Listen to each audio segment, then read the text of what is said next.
আসলে গানটা দেখার জন্য খুব অপেক্ষা করে বসে আছি এবং আপনাদের সবাইকে অনেকদিন পর একসঙ্গে দেখে খুবই ভালো লাগছে আমার।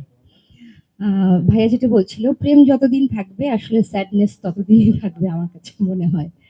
সো এই গানটাও একটা স্যাড রোমান্টিক বলবো আমি। চমৎকার একটি গান, আমরা একটু পরেই দেখব এবং অনেক ধন্যবাদ ভাইয়াকে। ভাইয়াকে বলার পরপরই ভাইয়া রাজি হয়ে গিয়েছিল এই গানটা করার জন্য এবং চমৎকার লিরিক্স অ্যান্ড টিউন ভাইয়া করেছে। সাজিদ ভাই খুব চমৎকার অ্যারেঞ্জমেন্ট করেছে। চন্দন দা চমৎকার ভিডিও বানিয়েছে এবং আমাদের আনোয়ার ভাই, যার সাপোর্ট ছাড়া আসলে এই গানটা আজকে করা সম্ভবই হতো না। সো আপনারা একটু পরে দেখতে পারবেন গানটা। আমি এত সুন্দর ভাইয়ার কথা বলার পরে আমি আসলে আর কিছু বলতে চাই না। সবাই থাকবেন আমাদের সঙ্গে, গানটা উপভোগ করেন। I hope some other day আবার দেখা হবে আমাদের।